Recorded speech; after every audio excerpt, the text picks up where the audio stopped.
Om Shri Bhagavate Vasudevaya Namaha. From today onwards, I am reading the book Shrimadbhaagavatha, written by Kamala Subramaniam. Today, I will be reading the foreword for the book written by Sri G.D. Birla. This is a summarized version of the Mahapurana Shrimadbhaagavatam, written by Srimati Kamala Subramaniam. Earlier, Srimati Subramanian had brought out a condensed version of the great epic Mahabharata, also which became very popular and was highly valued by the society at large.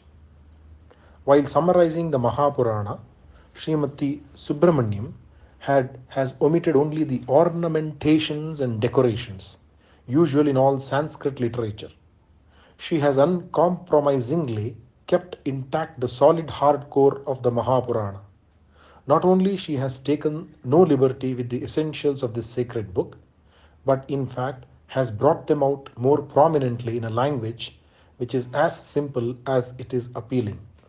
The readers of this sacred book will thus derive great spiritual benefit, not confined to the Hindu society alone, but also to mankind outside the Hindu fold. While studying the Kathas, the stories of the great personalities and of the avatars and the parables, the reader, as he reads the passages, should amply digest them to know the true purport of the suggestions, the lessons, and the indications behind them. These are not just embellishments, they have a deep meaning under the surface. Attentive study of these shall spiritually inspire the reader more than the Kathas themselves. It is not my desire, nor it is desirable to make any comments on the content and object of this Mahapurana. Such an effort on my part shall deprive the reader from drinking the joyful nectar which the original text contains in an adequate measure. Let the reader read the summarized version and, if attracted, also the unbridged Grantha. Digest and reflect and draw inspiration therefrom to mould his life and achieve the spiritual bliss and tranquility, which is the ultimate goal of all the pilgrims of life, the Jivana Yatra. The story goes that even after composing the Mahabharata, Vyasa was not completely happy. On relating his dissatisfaction to the sage Narada, Vyasa was told that his restlessness was due to the fact that while in Mahabharata he fully propagated Karma Yoga, he neglected Bhakti Yoga, and that he should write something more in the glory of Narayana, which alone shall give him the full mental tranquility. It was at this suggestion of the sage Narada that Vyasa compiled Shrimadbhaagavatha. The general impression that Bhagavatam is purely a Purana of the Bhakti Yoga therefore is not unnatural. But on proper appreciation of the Mahapurana, we shall discover that while Bhakti does dominate, Jnana and Karma have not been neglected in Bhagavatam. To put it correctly, the Mahapurana is the Sangham, confluence, the Triveni of the three streams of Bhakti, Yoga, Karma Yoga, and Jnana Yoga. It is thus the Samanvaya, the Samuchaya of all the three paths.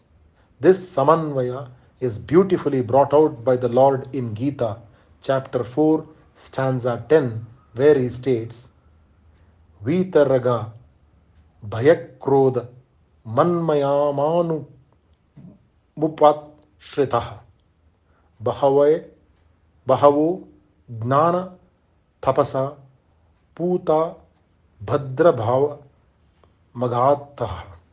A karma yogin free from attachment, fear and anger, a bhakta absorbed in me, taking refuge in me, a gnana yogin purified by the fire of knowledge. With these qualifications of karma yoga, bhakti yoga and gnana yoga, many have attained my beings. As described in Gita, so also in Srimad Bhagavatam, this Samanvaya finds a prominent place. May God bless the readers of this Mahapurana.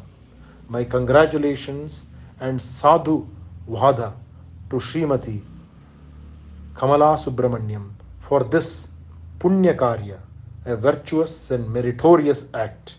May God bless her. Shri Chidi Birla. Shri Krishnarpanamastu. Preface to Shrimadbhaagavatham, written by Srimati Kamala Subramaniam.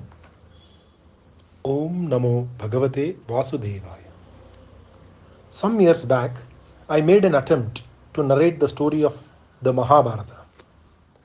I must say that I succeeded to an extent in my attempt, and the book was published under the aegis of Kulapati Sri K.M. Munshi. My thoughts were then turned towards Sri Bhagavatam. To many people, the Bhagavatam signifies only Krishnavatara. In several pravachanas I have heard, only the 10th canto, Dashamaskandha, has been dealt with in great detail, and the talk ends invariably with the wedding of Sri Krishna with Rukmini, and that is the end of it. There are quite a few, however, who are familiar with the 10 avatars of the Lord, Matsya being the first and Kalki the last. But then, there are many more avatars, descents of Lord Narayana, down to the earth during the 3 yugas. I was eager to tackle this great Purana and try to make young minds familiar with it. Right from the beginning, one fact was clear. Sri Bhagavatam is entirely different from Mahabharata. There is a continuity in the Mahabharata, in the story, which makes the narration comparatively easy. On the other hand, the Bhagavatam is made up of a number of isolated stories, incidents, and innumerable episodes. There is no continuity here to hold the attention of the reader. I was at a loss as to how I should begin. There are several places where one can say, this is the beginning. The Bhagavatam is repeated from mouth to mouth, and it is related to different people by different preceptors. It is a confusing, tantalizing labyrinth where one easily gets lost. And again, since Bhakti is the central theme, there are numerous passages where the praises of the Lord are sung. This is mostly by Brahma, who, with the Devas, recite the Purusha Sukta. I was afraid that constant repetition would be unwelcome, and so I have condensed some of the prayers and omitted some others altogether. This was unavoidable. The Bhagavata Purana is made up of 10 sections. The first is called Sarga. It comprises the creation of the universe, the Mahat and Aham Tattvas, and the Tan Matras, the manifestation of Virata Purusha, the creation of living and non-living beings by Brahma. Hiranyagarbha is called Visarga. The establishment of each created being in its proper place by the Lord is called Utkarsha. His grace, which is infinite towards his bhaktas and which protects them, goes by the name Poshana. The narration of the different periods of time started by different Manus is Manvantara. The Vasanas, following the karmas performed in the previous Janma, is called Uti. The stories about the Lord and his avatars are collectively named Ishakatha. The merging of the Jivatma with the Paramatma after the Yoga Nidra is called Nirodha, and the casting away of the objects of enjoyment and even the desire for them, which is naturally followed by Atman becoming one with the Brahman, is called Mukti. Abhasa, which is creation, and Nirodha, which is the merging back at the end of time, are all caused by the One, which is eternal, which has no beginning and no end, and which cannot be described by words. That is called Ashraya. He is the refuge of everything in the universe. The aim of every aspirant is to reach this Ashraya and become one with him. This is the purpose of all tapas, of all yogas, and that is the one truth to be realized. I have enumerated the many sections of the Bhagavata Purana in such detail to make the reader understand how complex it is, and I hope I will be forgiven when I say that I found it almost impossible to handle all of it. I decided to take up one of these sections, Ishakatha, touching on the others here and there. The story of creation has been related in different places and in different forms. The foremost of them is when Brahma relates it to Narada. Lord Narayana himself had explained it to Brahma, and that is the first version of Visarga. Another is when Maitreya learns it from Parasara. Originally, Adishesha or Ananta is said to have taught this to Sanat Kumara. Sankyayana learnt it from Sanat Kumara and taught this to Brahaspati. Brahaspati passed it on to Parasara, from whom Maitreya learnt it, and in his turn taught this to Vidura. Considering the complexity of the Purana, and again considering the fact that the reader is expected to be already familiar with the many words and terminologies used in the Visarga, it seemed to me that it may not be easy to follow it at first reading. I have therefore related the same in chapter 279 to 293. It is all quite complicated, and I cannot claim that I have been able to do it full justice to the grandeur and sublimity of the subject. I have tried to begin at the very beginning and find my way through the confusing, distracting, and at the same time fascinating wilderness called Bhagavatam. Barring the Purusha Sukta, which occurs again and again throughout the Purana, like the refrain of a song or like the hypnotic drone of the Tanpura in the musical concert, I must draw the reader's attention to some beautiful stotras. The first of them is the adoration of Krishna by Kunti, where she says, Vipadaha Santunaha Shashwataha. Vipadaha Santunaha Shashwataha. May misfortune visit us continuously. May misfortune visit us continuously. There is the worship of Narayana by the child Dhruva, and later the words spoken by the other child Prahalada in praise of the Lord in the form of Narasimha. One of the most beautiful passages in the Purana is the long conversation between Krishna and Uddhava at almost the end of the book. Part of it I had to place in the end, since it seemed like to tire the reader at the first reading. This conversation is almost a recasting of the Bhagavad Gita. However, I have taken special care not to condense the Avadhuta Gita, which is sublime. As for the 10th canto, which deals entirely with Krishna's childhood, I have not omitted anything. It is not possible to be anything but emotional when one goes through this particular canto.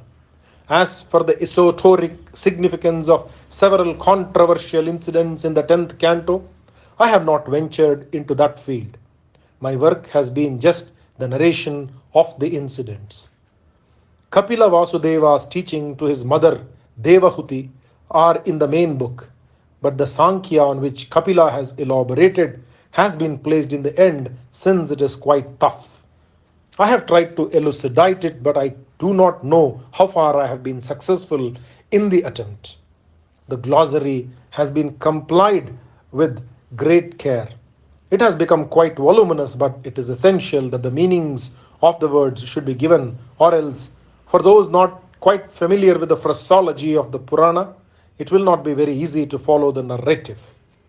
In spite of these many shortcomings, the book may, I hope, be accepted by the discerning readers who will be tolerant enough to overlook the lapses.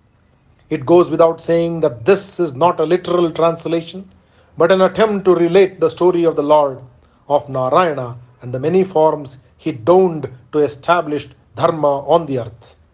26 is the number of which Kalki is yet to happen.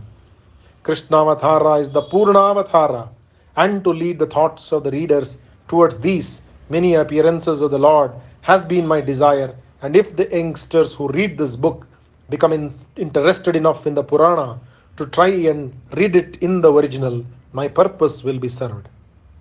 I owe a deep debt of gratitude to Sri Ghanshyam Das Birla for the interest he has taken in the book and for the foreword he has been kind enough to write for it. Kamala Subramaniam. Shri Krishna Arpanamastu.